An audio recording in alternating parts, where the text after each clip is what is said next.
Today is the 26th of May, 2015. The title was Jimmy Carter's final campaign sabotaged for his re-election as he ran for re-election in November of 1980. My guest is David DeWitt, co-editor of the Athens News, and I am Robert Whaley, retired historian from Ohio University. And this is Athens Speakout number 322. Our last show, we made three major points. The role of the Afghan drug problem with the CIA and the Drug Enforcement Agency having different purposes in tracking down the drug trafficking.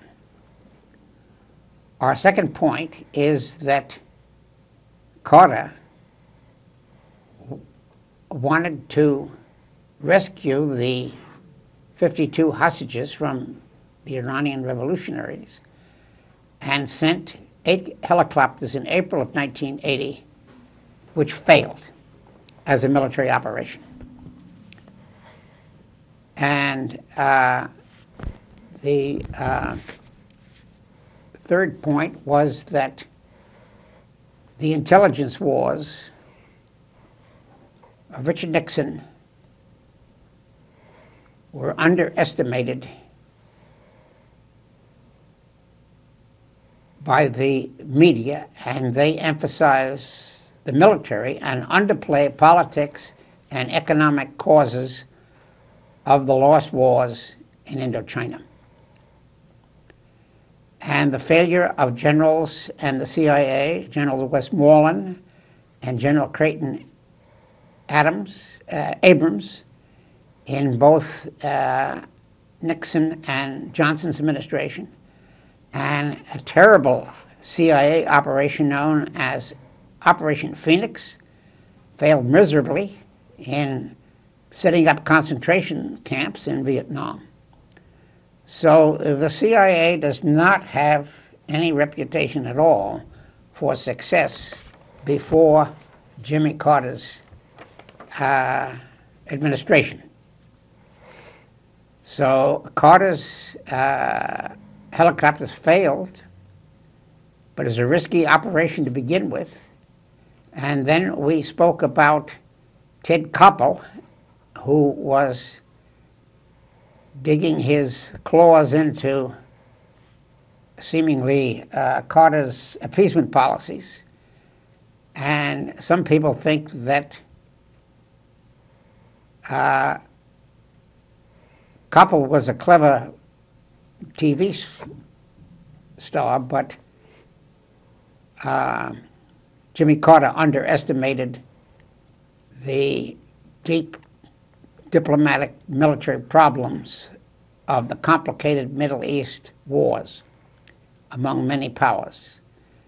He indeed was a Christian, but had a limited understanding of Shiites in Iran and Sunnis in Afghanistan, and was dealing in the dark when he agreed to a CIA operation known as Operation Cyclone, which was initiated by Zbigniew Brzezinski, and Carter had to go along or he would look weak in the eyes of television.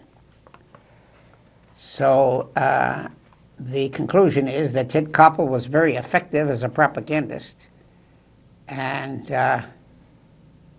he was undermining the reputation of Jimmy Carter as a president.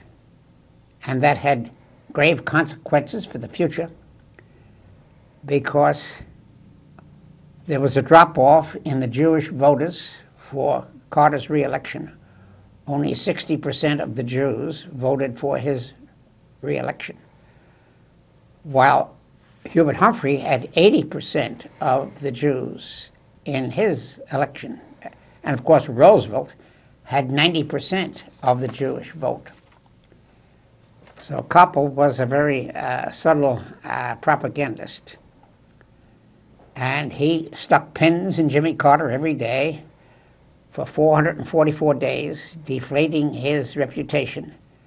And the 444th day was in January of 1981, 81, when Ronald Reagan welcomed the return of the hostages through secret dealings between the CIA and the Reagan administration.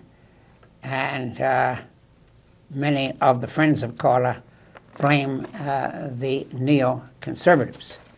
So my question to you is, my first question is, do you have any comment on the significance of the neoconservative movement?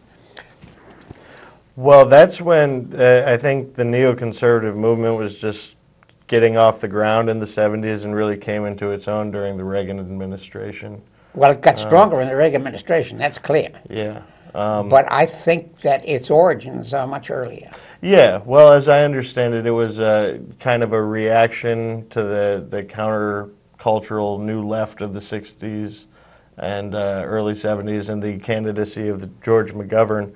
You could even trace it. I think a lot of the neoconservatives, the people who came to define the neoconservative movement under the George W. Bush administration, like Wolfowitz and Richard Pearl. Wolfowitz actually, was one of the neoconservatives. They started working for Scoop Jackson. That's correct. Senator Scoop Jackson, Henry Scoop Jackson of Washington. Was one of the first neoconservatives. Right, and that's where they were working in the 1970s when he ran for president in 72 and 76. Doug Feith was another one. Wolfowitz, yes. Feith, and Richard Pearl. Right. And they tended to endorse Ronald Reagan, right. Because he promised to confront Soviet expansionism, and they also organized the American Enterprise Institute and the Heritage Foundation. That's correct. That's around correct. that time. Well, you have a pretty good analysis of the neoconservatives after they started. But I would like to go back to the 1967 war. Mm-hmm. Moshe Dayan. And you want to talk about the Israeli roots, because there are, in other words, the American Jews were always liberal or socialist on the left, and they hated the word conservative. Right. They hated Richard Nixon. They hated Dwight Eisenhower. Mm-hmm. They hated the conservatives of the 19th century. That's what they thought conservatives were. So neoconservatives are former liberal Jews who now see the importance of imperialism. Right. Because they're Zionists, essentially. Yeah. Well, you see, when the state was set up in 1948, all of the Jews said, "We are Democrats, and the new Israel is going to be a democratic society, and we're the greatest democracy in the Middle East." Well, with Moshe Dayan, they doubled the size of the state of Israel. And it was the British who put through this resolution 242 that Israel has an obligation to withdraw back to the 1967 frontiers. And that's been a problem with British, American, and Jewish relations to this day. Sure, yeah. Okay? You can't be a democratic state and be engaged in imperial expansion. And that's the problem of George Bush. That's the problem of Obama. Well, yeah, I was going to say that's been the American problem. Yeah, well, that's been the problem of presidents. Since empire. Right. Well, now, Jimmy Carter was never a neoconservative. Right. And when he was campaigning for president, he denounced Scoop Jackson. Yes. And that was his major thing, and McGovern did. Yes. So American Jews were defecting from McGovern. Right. Because they don't want peace. They want arms for Israel's next war. Right. So they become more conservative and more imperialistic, but at the same time, you can't announce that to openly in the American media, Right. because then American liberal Jews begin to get more and more critical of the Israeli state. Yeah. So it's a Well, change in atmosphere. and their own media started to develop with Norman Podhoretz Yeah, you and got it. He's one of the Irving Kristol. That's right. Yeah. And Norman Podhoretz edited a very important magazine. Commentary. Right. And he was the first one to begin to be sympathetic to American imperialists, Right. British imperialists, Turkish imperialists. And he was kind of cutting his sails, we'll say, on democracy. And that's the problem with neoconservatism. And of course, I never was a neoconservative, but I couldn't speak out too loudly because my classes still had residual anti-Semites from the 19th century and the 20th century and so forth. So when Israel doubled its size, I was kind of trimming my sails. And I said, well, I said to my students, we have to solve the Vietnam War first, and we can't venture criticizing Israel. But after the 1975 withdrawal from Vietnam, then I can increase my criticism of the Israeli government. Right. And I was never a friend of Podhoretz Right. or any of those people. Neither have I. He famously clashed with So you're, Vidal. yeah, you are in a new generation. Well, I guess we. Well, yeah, but I grew up when neoconservatives really came into their own with Right. The George W. Bush administration. Yeah, you graduated from high school when? In 2003. Yeah. And I was a fierce opponent of the Iraq War. I was a yeah. fierce opponent of the George Right. W. Bush administration. Right. And I've been a fierce opponent of neoconservatives. That's right. All of my political life. Yep. Well, you're rather outspoken because your message and my message is not getting on television. Right. Not getting on Main television. We're on television C-SPAN, here. WUB, yeah, yeah. And our station is kind of in the boondocks, isn't it? But anyway, we have free speech. That's right. Well, I guess we've finished that question unless you have any further comments. Okay, my second question is, what was the role of a critic of Jimmy Carter's CIA director, Admiral Stansfield Turner? And why was he different than the previous directors of the CIA Well, in Afghanistan?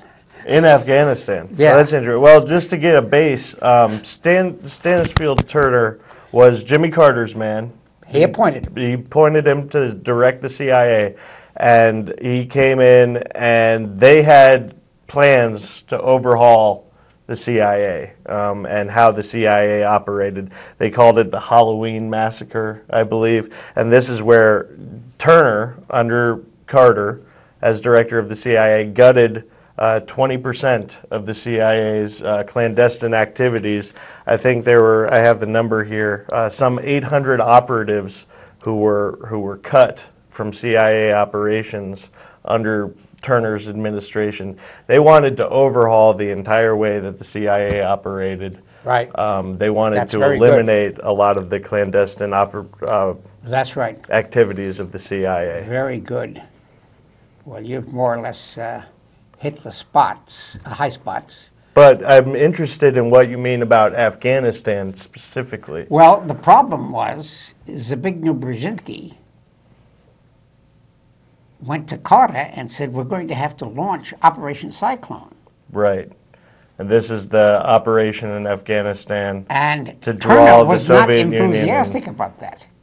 Okay. So But he was he more on has to- Cyrus Vance's side? Well, no, Cyrus Vance doesn't have any power. He's running the State Department. Yeah. But see, Admiral Stansfield Turner was a naval man, and Carter was a naval man. Mm-hmm. And all of the CIA directors before that were Republicans. Oh, He's the first, and I as far see. as I know, the only Democrat who ever headed the CIA. yeah. And he had a broad education. He got his degree at He Annapolis. was a Rhodes Scholar at Oxford That's University. right. He goes through the 4 doors of history. Right. He's got the military door by going to Annapolis. Then he goes to Oxford, takes a PPE degree, philosophy, politics, and economics.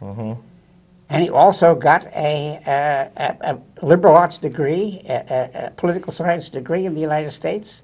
So he was broadly educated and was not simply a technologist who was interested in the computers. That's what makes him different. Right.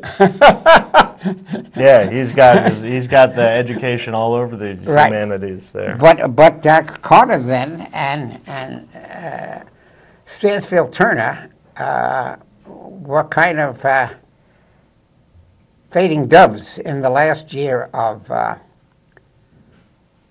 the Carter administration.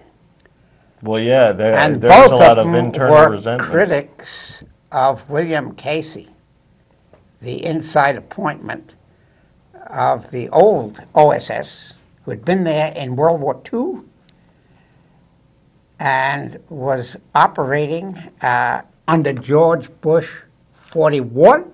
Okay, when he was And CIA then he director. stepped down as director, and then he came back again after Reagan was elected. So he served 2 terms. Now that's kind of amazing. So anyway, this admiral then dared to question the internal bureaucracy. And he had 3 years at Oxford. He had his BA in literature as well, Rhodes Scholar. And I think that Carter was provoked by Koppel to get in that. I don't know whether Vance was, I know that, Cyrus Vance left early in 1980, as soon as they launched those helicopters. Yeah, as after the Desert One And mission this failed. Operation Cyclone then was an appropriation of money, which Stanford couldn't veto the president. If Zabriskie and Carter said, we're going to approve this, at least for $20 to $30 million for this first year, Stanfield said, well, it might not work, but you're the boss, so they went along with it. So he was skeptic from the beginning, okay? That's what I'm suggesting.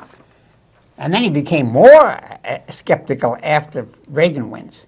And he wrote a lot of these memoirs. Oh, yeah, he published his memoirs, which they tried to stop him from doing. Right. But he was very critical. And he was critical. He's been a primary critic. He was a primary critic of the Second Iraq War. Right. In 2003. Right. But you see, television is not mainstream television. No, Very seldom mentions him. No, they don't put people like that on the TV. Yeah, and It's strange. You don't see a lot of, you don't see Noam Chomsky and the Israeli on government CNN too much. Doesn't want to talk about Stanfield Turner. Right. Anyway, to review the CIA and their many operations. He was a huge critic of the torture program too. Yeah, sure. And a huge critic of Dick Cheney defending the torture program. Right. Which is interesting. Frontline has a great documentary out right now about the CIA's torture program that I think all Americans should see. Yes. Because we need to know what was done in our name. Well, you're ahead of the research on Turner. You probably know more about him than I do at this point. Anyway, in review of the failed operations of the CIA and its many missions, they failed in Guatemala in 1958 when they overthrew we'll say a fledgling democracy. It was not really a democracy, but at least they had elections. And then, of course, their big failure was in Vietnam in 1961 with this Operation Phoenix. And then they failed in 1959 in the Laos operation. They failed in the Cambodian operation in 1971. And as you pointed out, they failed in Chile with the Allende affair. And then they had the Bay of Pigs in 1961, which was launched by Eisenhower's CIA director, Allen Dulles. And then Iran was seemingly their greatest success in 1953. And it was a half success because the Americans got oil from the Shah's Iran until 1971, when the Iranian Revolution has a stinger in the tail. Mm-hmm. And then it begins to show problems. And I don't think the CIA has succeeded at all in Afghanistan, other than to spend money. They've killed a lot of people, but no one knows the future of Afghanistan. No one. Anyway, no, I have low marks for the CIA internal bureaucracy. And then, of course, there was a small victory of George Bush 41 in the Kuwait War, and General Schwarzkopf did liberate Kuwait.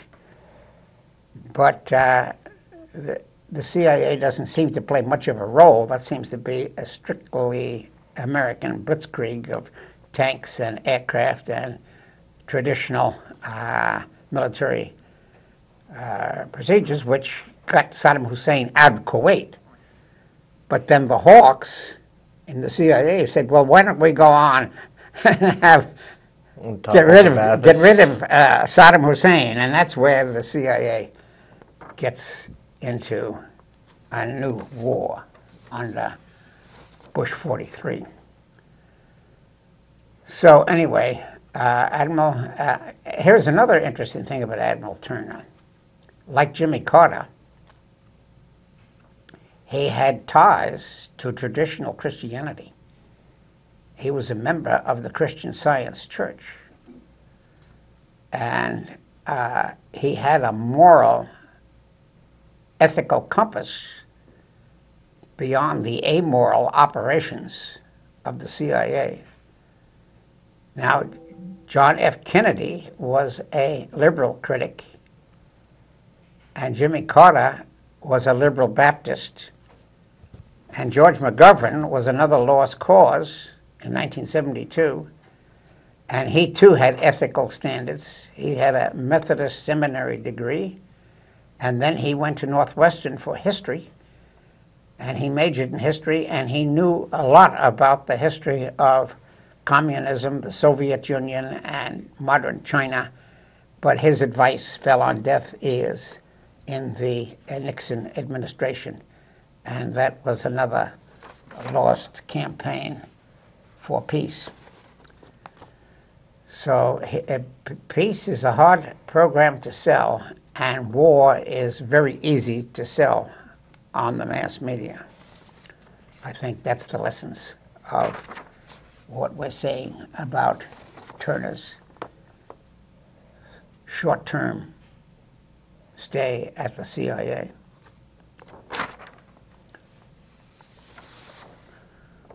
Okay, any more comments or questions about the Turner operation? Well, no, I think we Okay, covered it well, then I'll shift back to Jimmy Carter himself in 1980. And most of the Americans were looking for authority, whether they're Democrats or Republicans. And most of the voters since 1945 are more and more authoritarian and less democratic. The United States is not as bad as totalitarian, not as bad as the Soviet Union or the People's Republic of China or the Nazi Party or the Fascist Party. But authoritarianism is the beginning of the road in that direction. It argues the president is always right, no matter how stupid he may be. And they bypass the Congress. I think it's an offshoot of empire. It's an offshoot of empire. And I call Johnson and Nixon closet imperialists. Oh, yeah. I mean, I'd even get rid of the closet. Okay. Well, you and I are very open. But you can't get imperialism on television by the present CIA you can't get even Obama to talk about that. But he's inching in that direction. No, in mainstream circles, American imperialism is very rarely discussed, but I think there's been enough solid academia Historians. by people Yeah, like historians. Chomsky and Howard Zinn Oh, and others. yeah, these guys are outspoken. Yeah. Chomsky is the George Orwell of the United States, Yeah. and he exposes propaganda. Never heard it put like that before, but I like it. Yeah, I've written at it myself. I had a little email initiation to give a citation in favor of Noam Chomsky. It was written by a historian, addressed to other historians.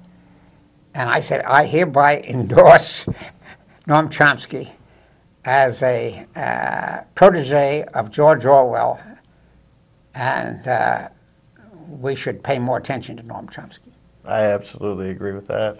But most conservative historians in diplomatic history want to steer away from Noam Chomsky. And that's Howard Zinn. Howard Zinn is even worse. Okay, well, Jimmy Carter, I would like to say one more thing. Even in 1980, had a few diplomatic victories.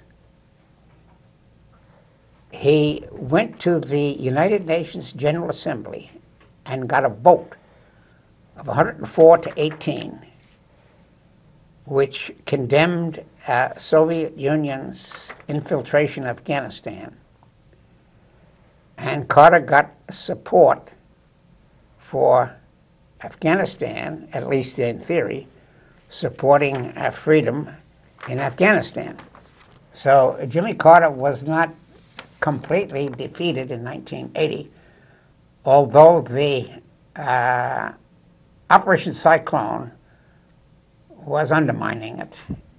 In fact, even if Carter only kicked the football in the field, and Ronald Reagan and the CIA picked it up. So ultimately, Operation Cyclone cost $1.5 billion and about 850,000 lives from Ronald Reagan's time to date. That includes Ronald Reagan and subsequent to that. So the Afghan war is not yet over. And I think that Obama is treading water. First he's for escalation, and then he's for de-escalation. Anyway, That's interesting. That you don't hear it talked about in those terms very often. The Afghanistan war extending really all the way back to the 80s and being kind of a continuous affair. the United States has never gotten out of there, and they're still fighting the Taliban. Right. Now, Obama promises he's going to get out of there in 2016. Yeah. Well, he promises that. And it could be postponed the day of election. Right. You know what's funny about the Afghanistan war, too? Oh, it's not funny. I mean, it's kind of sad. I was reading, Sherlock Holmes recently. Right. And even in Sherlock Holmes, Dr. John Watson just got back from the Afghanistan war. And we're talking the 1880s here. I think it just shows what a quagmire Afghanistan is and always has been. Oh, yeah. And Never how was a complicated nation it state. is. Never No. was a nation Well, it's very tribal, Very as tribal. you pointed out several times. Right. And so is Iraq. And so is Iraq. And it's kind of silly for Now, for Western powers to have this Syria delusion is that we can come in and do Syria something. is a potential nation state because they have an old history, as old as Israel. Sure. Damascus is older than Jerusalem. But And the Syrian Empire conquered ancient Israel. But it's currently Assad. Well, yeah, Assad is a Muslim. Alawite, and Yeah, he's a Muslim. a minority. The Alawites are, I believe. Well, that's the in Shiite Syria. Sunni thing. Right. Which is the big complication anyway. That's a problem all throughout. inside. That's a problem inside Islam. Yeah. That's a problem which began in 633, when Right. the Arabs conquered the Persians. But it's also at the heart of the sectarian conflict. It's part of the problem. in I don't Iraq, know if it's in the heart, Syria. but it's certainly part of the lungs. And of course, the other side of the lung is oil. Right. One of the lungs, the And other, natural two lungs, resources. oil. Yeah. So we got religion and economics, and of course Israel. That's a kind of a nervous system that connects the lungs. Right. You can talk oil on one day, Syria on the next day, and then you can switch your lives, okay? I think we're ready for a station break. We have to have a station break here. We're talking about Carter's last year in 1980, when the Reagan administration seems to be gaining possible victory. And we're talking about the problem of the CIA. And in review, the first directors of the CIA under the Truman administration, 1947 to 1950, they were two non-entities. And the third director was Allen Dulles, who became somewhat important. He was the brother of John Foster Dulles, and he was Eisenhower's CIA director. And when Eisenhower retired, Allen Dulles gave the Bay of Pigs operation plan to John Kennedy to put it into action, and John Kennedy, being a naive young man, did it. And after it flopped in 2 days, he had to confess to the American public he made a mistake, and he fires Allen Dulles. Wow. And he takes the rabbit. He takes the rap. Mm-hmm. So the fourth director was a non-entity that I don't want to say much about, and the fifth director was another non-entity. And now the sixth director was somewhat famous. His name was Richard Helms, 1966 to 73. And that was during the years of the Johnson-Nixon era, and that was the war in which Operation Phoenix was proposed by Richard Helms. But he's never taken any responsibility for that brutal concentration camp operation, which killed a lot of Vietnamese but did not win the war. And then the seventh director was James Schlesinger, who got into the tail end of the Nixon administration. And we'll skip him. And then we had William Colby, another man we'll skip. And the ninth director was George W. Bush, 1976 to 77, appointed by Gerald Ford. And George W. Bush had a lot of inside experience before Carter came to power. Mm-hmm. So Carter was surrounded before and after. And then we have number 10, Stansfield Turner, 77 to 81, who was a little bit of a naval break in between the inside operatives. Well, I guess we've kind of did a little review of the role of Stansfield Turner. And then you mentioned that in 2005, Turner published his own narrative called Halloween Massacre after the events, in which he saw Reagan's performance and began to see the problems of the CIA in greater depth. Okay, we'll go to a third question here. Was there an inside plot to sabotage Carter by the CIA? It's kind of suggested by Turner in the Halloween Massacre. But the evidence is not all completely clear. It's kind of innuendo. Yeah. Well, and there's been more evidence that's come out. All right, so to start with the Halloween Massacre, the people at the CIA and the clandestine services weren't exactly happy to have their role cut massively under Stansfield Turner. They resented it a little bit, right. And so there's an implication there that there might have been, some efforts on their part to oust him and oust Jimmy Carter for appointing him. One of the key people in this is Gary Sick. Ah, yes. I'm glad you Gary mentioned Sick was he served on the National Security Council Right. under Presidents Ford, Right. Carter, and even briefly under Reagan. That's right. And he's been one of the main outspoken people about this conspiracy, if you will, Right. amongst clandestine members of the CIA to get a regime change, I guess is one way to put it. Well, regime change is another polite euphemism. Yeah. It used to be called a coup d'etat. Yeah, coup. It's basically a coup d'etat. From Ronald Reagan, from Napoleon's time. He invented it in 1799. And then there were hundreds of coup d'etats in Latin America. Oh, yeah. Well, yeah. That was Absolutely. typical. A lot of them motivated by CIA operations. Well, even long before the CIA, Yeah. back in the 19th century. Okay, I see. This was typical. See, they didn't have elections in Bolivia and Chile. Well, they had Chile was more democratic. Chile and Guatemala, no, not Chile and Uruguay and Costa Rica were three states that developed roots in democracy. But most of those Latin American states, especially Argentina and Bolivia and Peru and Mexico, have had dozens and hundreds of, I think Bolivia holds the record. Yeah. It's something like 300 coup d'etats.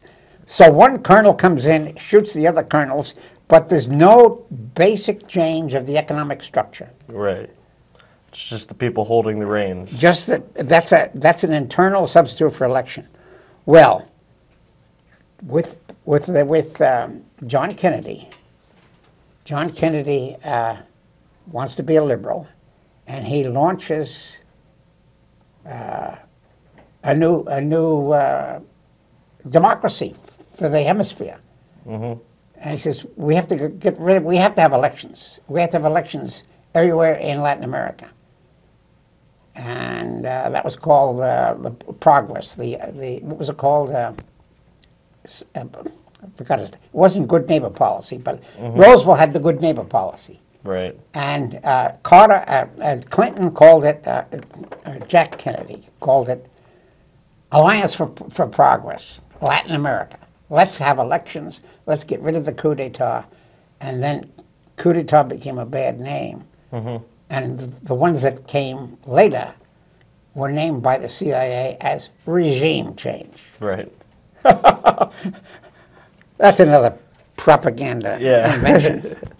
Well, anyway, I don't like regime change. Anyway, Sick then wrote 2 memoirs charging the director of these regime change is a Republican CIA agent by the name of William Casey. He is the saboteur. And that's the thesis of Gary Sick. Now, with Jimmy Carter's election in 1980, Gary Sick wants to go on as an advisor. He was an aide to Brzezinski. Yeah. He studied economics and he studied the Iranian language, and his duty was to report to Zabriskie. Mm-hmm. So he's hoping to follow Zabriskie into the Reagan administration and be the internal expert. Mm-hmm. But when he gets there, Casey has him fired. Yeah, he was out. That's the end. So these memoirs, in a way, are a little bit revenge. In other words, he only has circumstantial evidence. Sure. Yeah, because he wasn't that high up in the administration. Right. But the upshot of what he alleges against Reagan is, well, it's, in a way, it's similar to what we've discussed with Richard Nixon's campaign sabotaging the 1968 peace talks. Right.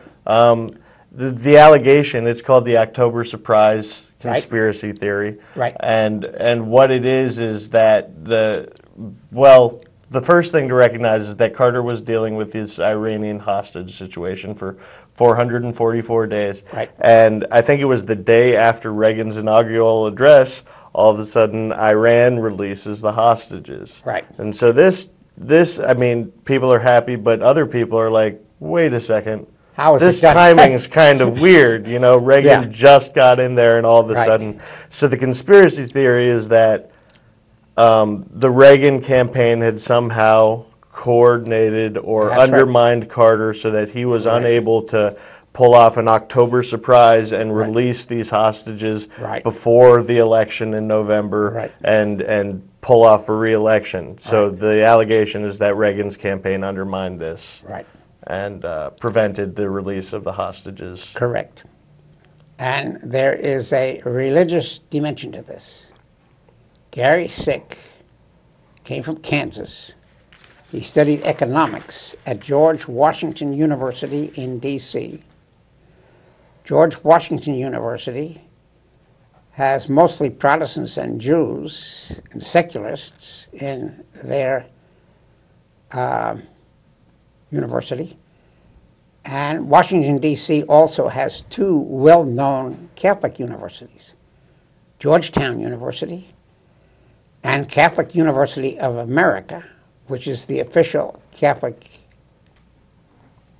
university. The Protestants have no such authority as that. Anyway, the Protestants have 1,000 or more sects, but there are 8 big ones who have influenced American history from the beginning. The Episcopalians, the Presbyterians, the Methodists, the Baptists, the Congregationalists, and the 6th are the Lutherans.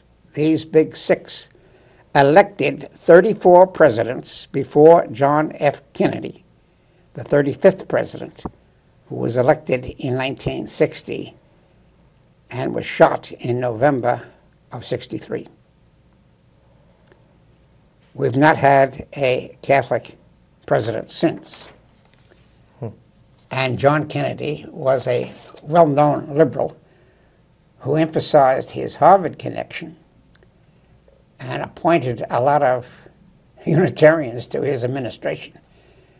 And he was playing a double game. Anyway,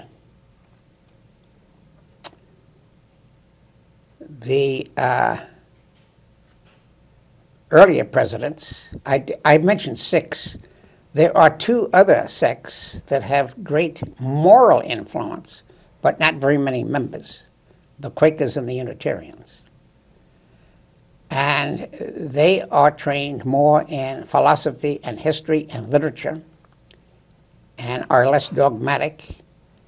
And the second president of the United States was a Unitarian, John Adams, and his son, John Quincy Adams, was raised as a Unitarian. But this 6th president was moving toward Episcopalianism because the nation was getting more conservative as a result of the French Revolution and Napoleonic Wars. And deism as a philosophy was no longer articulated. Now, Abraham Lincoln, in 1860, was a self-trained individual Christian who read the Bible inside out. Didn't belong officially to a church, but he started to go to the Presbyterian church when he got to Washington in order to avoid too many questions. After he died, the biographers of Lincoln said, well, he was really a secret Unitarian more than anything else. So the Unitarians and the Quakers had great influence on the abolition movement. And from 1789 to 1860, the slavery question was the big issue. And a minority of Christians were motivated to abolish slavery. And the Quakers and the Methodists and the Congregationalists took the lead in that. Now, Pennsylvania was the first free state, even before the American Revolution. was founded by a Quaker, William Penn, and he invited a lot of Mennonites and Amish and pacifistic Germans to settle Pennsylvania because there weren't enough English citizens to settle those wild woods of Penn's woods. I'd like to mention one fun fact about William Penn. Yes, that go ahead. Maybe a lot of people don't know. He was, this is long before the Constitution and everything. William Penn was one of the original advocates for separation of church and state. That's what I'm saying. Yeah. Right? Yeah, he was one of the biggest religious freedom, separation of church and state. From the beginning. Yep. They never had to... So people who argue that all, that there was this idea didn't come around until Jefferson or Madison. That's not true. It started way back with William Penn. He did. Yeah. I just want to note that it was there with William Penn. That's right. And it was there also by Roger Williams in Rhode Island. Right, Rhode Island. Rhode Island was another free state. Right. And Vermont was the 14th state, came into the Union as a free state. They never had an established religion in Vermont. Right. And Maryland became a free state kind of by accident. It was originally a Catholic colony. Maryland was named after Queen Mary, Bloody Mary. Oh, okay, yeah. And that was supposedly a colony reserved by Queen Mary for Catholic settlers. Well, after Queen Mary's death and after Henry VIII got in there and Elizabeth, there weren't enough Catholic settlers left in England to settle in Maryland. So gradually, Anglicans, Church of England people from Virginia, it became a majority of the residents at the time of the American Revolution were not Catholics. But there were two Catholics, Lord Baltimore and Carroll, who signed the Declaration of Independence. So there was a little bit of Catholic representation at the founding of the Founding Fathers, but they were very much in the minority. And the first majority Catholic state was Louisiana, which was bought from the French. Because French, yeah. Yeah, and that became a kind of a Catholic stronghold. So anyway, I want to say something about the Quakers. Dolly Madison, the wife of James Madison, was a Quaker in Philadelphia, and she married James, and she liberalized Madison with her feminist Quaker attitudes, anti-slavery attitudes. She was a fireball. She was one of the original. So Madison, who came from a slave state, was like Washington and Jefferson embarrassed by having slaves. Oh, absolutely. He evolved on some key. He also evolved on the nullification issue. Yes, that's right. Now, Herbert Hoover was another Quaker, 31st president, who saved Belgium in the First World War from starvation and saved Russian civilians in the Russian Revolution from starvation.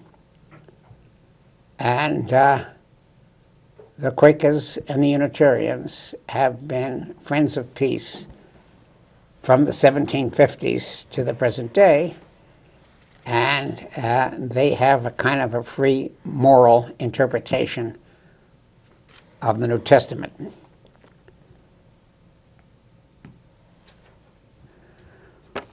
Well, do you want to say anything more about Gary Sick's kind of closet liberalism when he was beginning to be suspicious of his boss, Zabriskie? I'd like to say more about the October massacre. Okay. The October surprise conspiracy. Go ahead. I just have some facts here. Good. That I wanted to share. Great. That I think, lend a little bit of support to this idea that Reagan had undermined this. Right.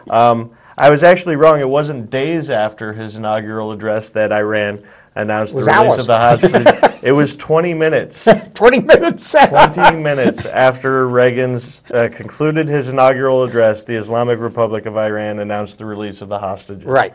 Another thing is, I just want to share some other prominent people who have given validity to this allegation. Right. And that is both former Iranian President Abul Hassan Banisadr, yeah, I've heard of him.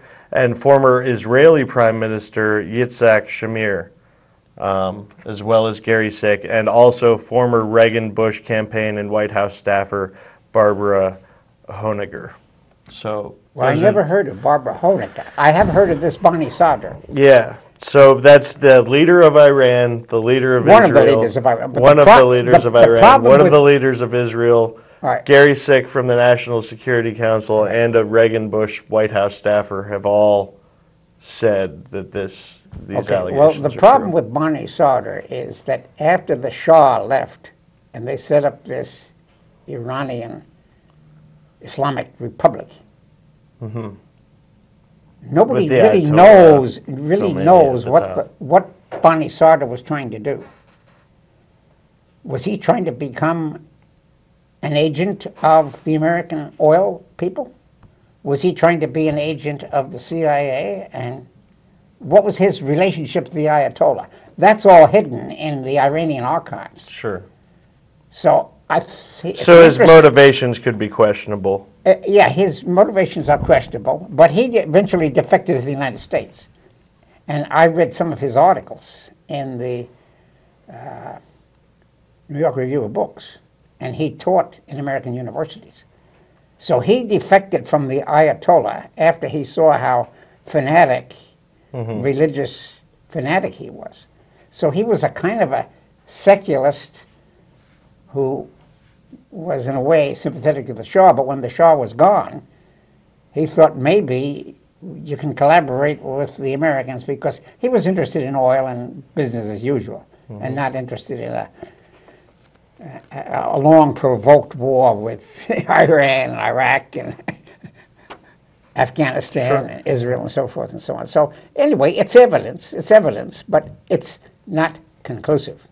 Now, this woman, Barbara, I've never heard of her. Do you know much about her? No, I mean, just that she was a White House staffer. And For she Reagan. worked on the campaign. For yeah, Reagan's for Reagan. campaign. Yeah, Reagan's campaign. And thought he was faking it. Well, she just has lent her voices to be one of those saying that, yes, this is true, this was coordinated, the hostage release. Yeah, It was right. Well, I just didn't follow her. But anyway, that's interesting. Anything else you want to add? No, I just wanted to make sure that I shared Well, that. I would like to say that Gary Sick wrote 2 books. The first book was All Fall Down, and it was less conspiratorial. He just had vague feelings about it. And this October Surprise came out later. So I would like to say something about this All Fall Down book, because what Gary Sick does in that is use a historical methodology. And he uses as his model Dean Acheson, who was the Secretary of State for Truman in 1948-52. And Dean Acheson was Truman's 3rd Secretary of State. And he witnessed in 1949 the collapse of the Chiang Kai-shek regime and the victory of Mao Zedong.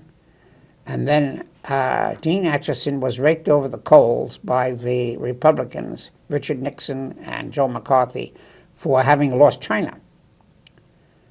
And Dean Acheson's apology is that he wrote a thick book, that thick, called the China White Paper, in which he goes through the history of American diplomacy with China back in the 30s, and why it was that Chiang Kai-shek was unreliable, he was corrupt, and that Mao Zedong had won the revolution at the grassroots by appealing to the peasants, and that there was nothing the United States could have done militarily to have bolstered the Chiang Kai-shek regime and defeat Mao, unless you had massive American intervention.